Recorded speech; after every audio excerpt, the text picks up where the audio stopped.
সর্বশেষ টি-20 বিশ্বকাপেই নজরটা নিজের দিকে টেনেছিলেন বাংলাদেশের তরুণ লেগ স্পিনার রিশাদ হোসেন। 7 ম্যাচে তুলেছিলেন 14 উইকেট।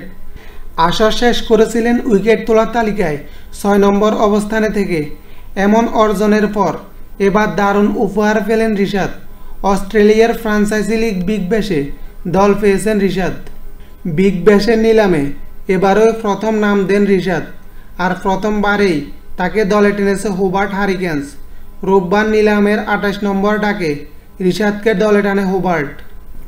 এর ফলে বিগ ব্যাশে দল পাওয়া দ্বিতীয় বাংলাদেশি হয়েছেন রিশাদ। এর আগে একমাত্র ক্রিকেটার হিসেবে বাংলাদেশের হয়ে এই প্রতিযোগিতায় খেলেছেন সাকিব আল হাসান।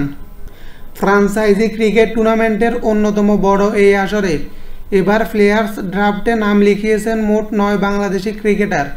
এর মধ্যে হোবার্ট হারিকেন্সে ডাক পেলেন রিশাদ হোসেন।